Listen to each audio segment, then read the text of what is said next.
എത്രയോ കാലങ്ങളായി നമ്മൾ കേട്ടുകൊണ്ടിരിക്കുന്നതാണ് കോൺഗ്രസിലെ പുനഃസംഘടന എന്ന് പറയുന്നത്. ഈ KPCC പുനഃസംഘടന നാളുകളായി നമ്മൾ കേൾക്കുന്നതാണ്. പക്ഷേ ഇതുവരെ എവിടെയും എത്താത്ത ഒരു പുനഃസംഘടന. ഒരുപക്ഷെ ലോകത്ത് മറ്റൊരു രാഷ്ട്രീയ പാർട്ടിക്കും ഇതുപോലൊരു ഗതികേട് ഉണ്ടാകുമെന്ന് തോന്നുന്നില്ല. ഇതിങ്ങനെ നീണ്ടു പോവുകയാണ്. ഇപ്പോഴിതാ കഴിഞ്ഞ കുറേ ദിവസങ്ങളായി ദില്ലിയിൽ മാരത്തൺ ചർച്ചകൾ നടക്കുന്നു.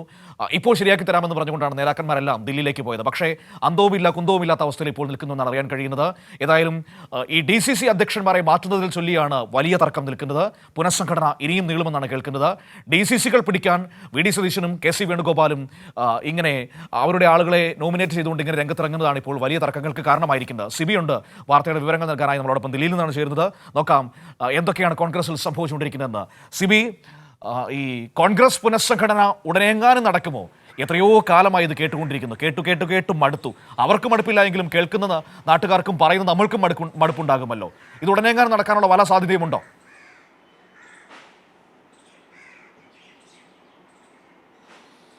മനു, എന്തായാലും ഈ കോൺഗ്രസിൻ്റെ പുനഃസംഘടന ഉടനെങ്കിലും നടപ്പാക്കാൻ സാധ്യതയില്ല എന്ന് ഇന്നലെ തന്നെ KPCC അധ്യക്ഷനായ സണ്ണി ജോസഫ് ഇന്നലെ തന്നെ അദ്ദേഹം മാധ്യമങ്ങൾ പറഞ്ഞു കഴിഞ്ഞു. കഴിഞ്ഞ 4-5 ദിവസമായി ദില്ലിയിൽ മാരത്തൺ ചർച്ചകളായിരുന്നു. കേരള ഹൗസിലും അതുപോലെ AICC ആസ്ഥാനത്തൊക്കെ മാറി നേതാക്കന്മാർ വന്നു പോവുകയും മാരത്തൺ ചർച്ചകളായിരുന്നു. ഇവിടെ KPCC പ്രസിഡന്റ് ഉണ്ടായിരുന്നു, VD സതീശൻ ഉണ്ടായിരുന്നു, രമേശ് ചെന്നിത്തല, ദീപദാസ് മുൻഷി, കേരളത്തെ ചുമതലയുള്ള AICC ജനറൽ സെക്രട്ടറി ദീപദാസ് മുൻഷിയൊക്കെ ഓരോ കേരള ഹൗസിൻ്റെ എല്ലാ റൂമുകളും അവർ എടുത്തിട്ട് ഓരോ മുറികളിലും മാറി നേതാക്കന്മാരെ വിളിച്ചു വരുത്തി ചർച്ചകളൊക്കെ നടത്തി. മാരത്തൺ ചർച്ചകളായിരുന്നു കഴിഞ്ഞ 3-4 ദിവസമായി.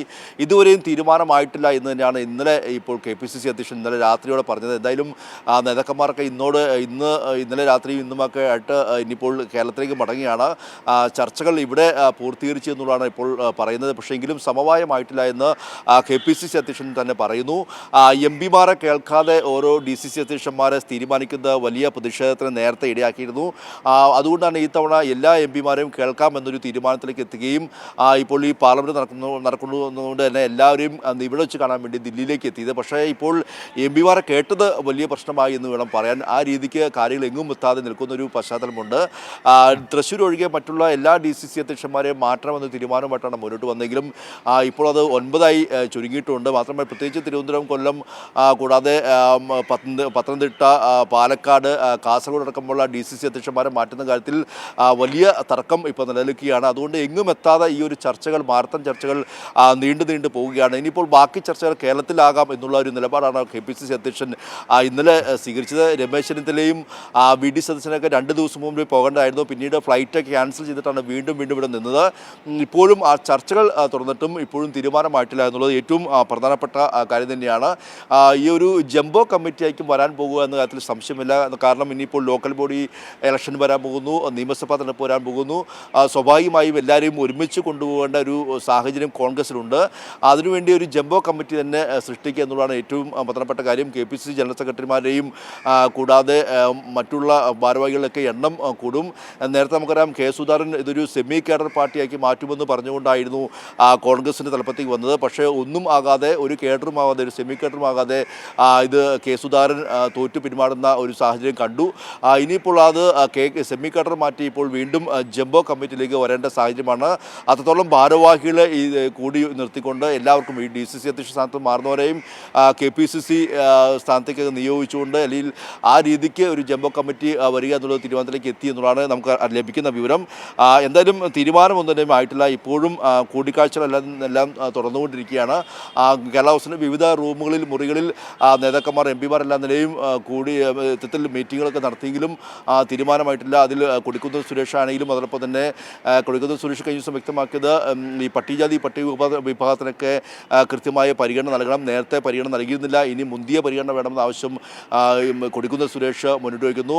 കൊല്ലത്തെ DCC അധ്യക്ഷനെ മാറ്റുന്നതിലൊക്കെ അദ്ദേഹത്തിന് വലിയ അതൃപ്തിയുണ്ട്. അതൃപ്തി അദ്ദേഹം പങ്കുവയ്ക്കുന്നു.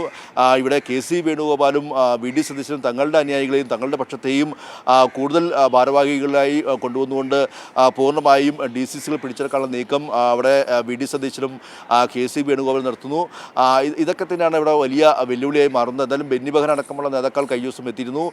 തൃശ്ശൂരിലെ DCC അധ്യക്ഷനെ മാറ്റുന്ന കാര്യത്തിലൊക്കെ ചർച്ചകൾ നടന്നിരുന്നു. പക്ഷേ തൽക്കാലം തൃശ്ശൂരിലെ DCC അധ്യക്ഷനെ മാറ്റേണ്ടതില്ല എന്നുള്ള നിലപാടാണ് മുന്നോട്ട് വയ്ക്കുന്നത്. ഈ പാലക്കാടും അതുപോലെ തന്നെ DCC അധ്യക്ഷന്മാരുടെ കാര്യത്തിൽ വലിയ ഒരു ഇത്തരത്തിലൊരു തീരുമാനമായിട്ടില്ല. തിരുവനന്തപുരത്ത് ചെമ്പഴന്തി അനിലിനെ വി.ഡി. സതീശൻ നിർദ്ദേശിച്ചപ്പോൾ KC വിഭാഗത്തിൽ നിന്ന് മണക്കാട് സുരേഷിനെ നിർദ്ദേശിക്കുന്നൊരു ഘട്ടമുണ്ടായി. പാലക്കാട് C. ചന്ദ്രന് വേണ്ടിയാണ് ഷാഫി പറമ്പിൽ സംസാരിച്ചത്. ആലപ്പുഴയിൽ B. ബൈജു വേണമെന്നൊരാവശ്യം രമേശ് ചെന്നിത്തല മുന്നോട്ട് വയ്ക്കുന്നു. അങ്ങനെ നിരവധിയായ ഭിന്ന അഭിപ്രായങ്ങൾ രൂപപ്പെട്ടത് ദീപാദാസ് മുൻഷി അടക്കം കേരള ഹൗസിലെത്തി ചർച്ചകൾ വീണ്ടും നടത്തുന്നു. അങ്ങനെ രാവിലെ മുതൽ വൈകിട്ട് വരെ രാത്രി വൈകും പോലെ ഇത്തരത്തിൽ മാരത്തൺ ചർച്ചകൾ നടത്തിയിട്ടും തീരുമാനമായിട്ടില്ല. കഴിഞ്ഞ 3-4 ദിവസമായി ദില്ലിയിലുണ്ടായിരുന്ന എല്ലാ നേതാക്കന്മാരും ഇനിയിപ്പോൾ ഇന്നു മുതൽ നേതാക്കന്മാർ പലരും മടങ്ങും. മാത്രമല്ല ഇനിയിപ്പോൾ ബാക്കി ചർച്ചകൾ കേരളത്തിലാകാമെന്ന നിലപാടിലേക്കാണ് പോയിരിക്കുന്നത്. പക്ഷേ ഈ കഴിഞ്ഞ 4 ദിവസം നടത്തിയ ചർച്ചയിൽ തീരുമാനമായിട്ടില്ല എന്ന് KPCC അധ്യക്ഷൻ തന്നെ വ്യക്തമാക്കിയിട്ടുണ്ട്. അതുകൊണ്ട് തന്നെ പുനഃസംഘടന വലിയ കീറാമുട്ടിയായി കോൺഗ്രസിൽ ഇപ്പോഴും നിലനിൽക്കുകയാണെന്നുള്ളതാണ് യാഥാർത്ഥ്യം. എന്തായാലും നമുക്ക് ഇനിയിപ്പോൾ കോൺഗ്രസിൽ എന്താണ് സംഭവിക്കാൻ പോകുന്നതെന്ന് നമുക്ക് നോക്കിയിരുന്ന് കാണേണ്ടി വരും മനു.